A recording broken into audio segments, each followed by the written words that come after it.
এই পৃথিবীতে মূলত মানুষদের আসতে নেই।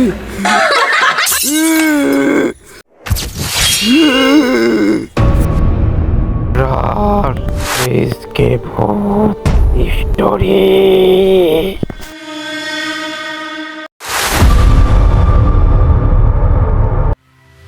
ওয়েলকাম ব্যাক, আপনাদের সবাইকে স্বাগত জানাচ্ছি। আমি আরিয়ান বাদশা।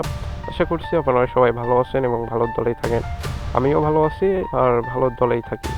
যেভাবে লেখা আছে সেভাবে পড়ে শোনাচ্ছি। আসসালামু আলাইকুম আরিয়ান বাচ্চা ভাই, আমি জানি আপনি সবসময় ভালোর দলেই আছেন, তাই আর জিজ্ঞেস করলাম না কেমন আছেন। আমি 2025 সাল থেকে রার এইসকে ভূত স্টোরি শুনে আসছি, তবে এখন পর্যন্ত একটাও এপিসোড মিস দিই নাই। প্রথমে আমি ক্ষমা চেয়ে নিচ্ছি, আমার লেখা কোনো ভুল উক্তি হয়ে থাকলে ক্ষমার দৃষ্টিতে দেখবেন। আমি জানি না আপনার এবং লিসেনারদের কতটুকু সত্য মনে হবে, তবে যার সাথে ঘটে সেই বাস্তবতা বোঝে না করে ঘটনায় চলে যায়। ঘটনা আমার চাচাতো ভাইকে নিয়ে, ওনার নাম রাজীব। তখন আমি ক্লাস 7-এ পড়ি, প্রায় 10-15 বছর আগেকার কথা।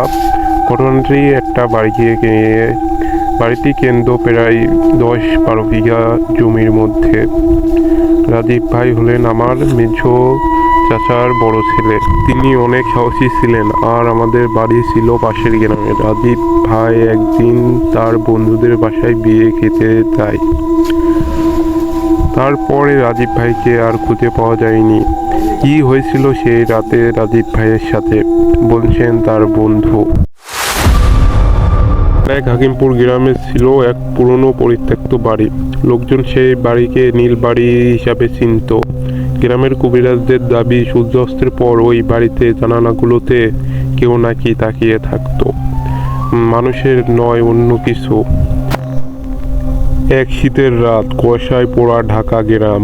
বন্ধুদের চ্যালেঞ্জে রাজীব বলল, আরে এটা কোনো ব্যাপার নাকি, যা আমি ওই বাড়িতে রাত কাটাবো। আমি এসব বিশ্বাস করি না, জিন ভূত এসব বলতে কিছু হয় না। আমি চলে গেলাম নীলবাড়ির উদ্দেশ্যে। গ্রামের রাস্তা ধরে হাঁটতে হাঁটতে শ্মশানের কাছে যখন চলে আসি, তখন পিছন থেকে আমাকে কেউ যেন ডাকলো। আমি বললাম, কে কে কে বলছেন? কোনো উত্তর পেলাম না, তাই সেটা মনের ভুল ভেবে আমি চলে আসলাম। হাঁটতে হাঁটতে যখন আমি নীলবাড়ির কাছে প্রায় চলে আসি, তখন এক মুরব্বী চাচা ডাকলো, বাবা ওই দিকে কই যাও? ওই দিকটা সেরকম একটা ভালো জায়গা না, ওইখানে জিনের রাস্তা না বাবা, যেও না ওই দিকে। মুরব্বী চাচার কথায় আমি কান না দিয়ে তখন বাড়ির সামনে চলে আসি। তখন রাত বাজে 11:30। বেশি কিছু না ভেবে বাড়ির দরজাটা যখন ঠেলে খুললাম, তখন কাঠের চিৎকারা শব্দে আমার শরীর কেঁপে উঠল। ভিতরে শুধু ধোঁয়া আর ভাঙা আসবাবপত্র।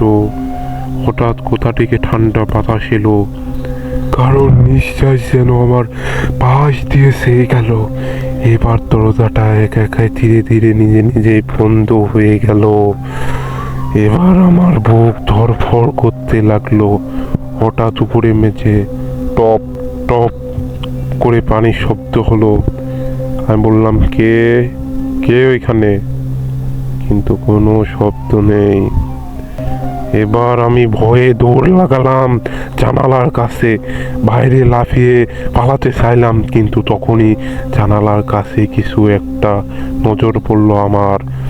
একটু অন্যমনস্ক হয়ে তাকালাম। তাকিয়ে আমি যা দেখলাম, আরিয়ান বাচ্চা ভাই, ওইটা মোটো দেখার মতন ছিল না।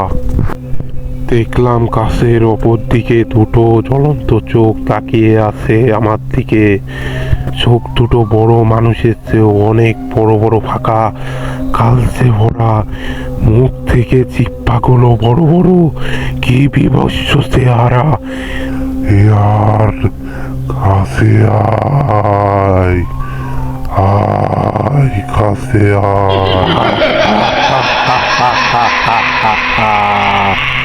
পালিয়ে যাবি কোথায়? তোকে মরতে হবে, তোকে মরতে হবে। এতক্ষণ সে আমার কাছে চলে এসেছে, এবার আমার গলাটা চাপ দিয়ে সাথে সাথে উপরে তুলে ধরলো। আমি কোনো শক্তি পেলাম না, দম আটকে আসতে লাগলো। প্রায় আমার দম শেষ শেষ অবস্থা। একটি আমাকে ছেড়ে দিয়ে বলতে লাগলো, তুই আবার এসেছিস, আমি তোকে দেখে নেব, তোকে আমি ছাড়বো না। আমি পড়ে কেকাতে লাগলাম। দেখি মুরব্বি চাচা, বাবা তুমি পালিয়ে যাও, বাবা তুমি পালিয়ে যাও। এবার আমি উঠে দৌড় দিতে যাব, তখনই দেখি একটি চাচাকে তুলে হাত দিয়ে মাথা থেকে ঠোঁটটা আলাদা করে ফেললো। বিরাট চিৎকারে বাড়ি যেন কেঁপে উঠলো। একটি বলল, তুই পালিয়ে যাবি কোথায় রাজীব? তুই পালিয়ে যাবি কোথায়? আয় কাছে আয়। একটি আস্তে আস্তে যেন বড় আকারে আরো ধারণ করতে লাগলো। তার গায়ে বড় বড় লোম, জিহ্বাটা মুখ থেকে ঠেলে বেরিয়ে আসছে, চোখগুলো আগুনের বন্য রূপে ফুটে উঠেছে। হঠাৎ একটি পিছিয়ে গিয়ে ছোট রূপে ধারণ করলো একটা বিড়ালের রূপ, এবং বিড়ালের রূপ ধারণ করে একটি দৌড় দিল। আমিও সাথে সাথে জানলা ভেঙে তলে পড়ে গেলাম, এবং পড়ে দেখি আমার ফ্রেন্ড রিফাত সামনে আমাকে বকাবকি করছে। তুই আসতে গেলি কেন? তুই তুই এখানে আসতে গেলি কেন? জানিস না এখানে কি হয়? আমি বললাম, বন্ধু বন্ধু পালিয়ে চল, এই জায়গাটা ভালো না, চল এখান থেকে। সকালে কবিরাজ টাকা হয়। কবিরাজ এসে বলে, বাবা তুমি তো বেঁচে এসেছো, এটাই ভাগ্য ভালো। আমি বললাম, জি চাচা, আমি আমি আমি বেঁচে এসেছি, এবং ওই বাড়িতে কি থাকে আমি সেটাও দেখে এসেছি। আমাকে বাঁচান চাচা, আমাকে বাঁচান। কবিরাজ বলল, এত তারা কিসে?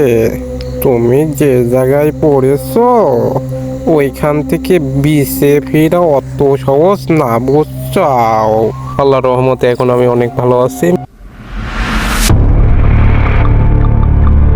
এই ছিল ঘটনাটি আমাদের পাঠিয়েছে ইমন আহমেদ, ঢাকা ময়মনসিংহ থেকে। আপনাকে অসংখ্য ধন্যবাদ আমাদের ঘটনা পাঠানোর জন্য। আশা করছি খুব দ্রুত আপনি আরও ঘটনা পাঠাবেন, এবং আপনার কাছ থেকে আমরা ঘটনা শুনবো।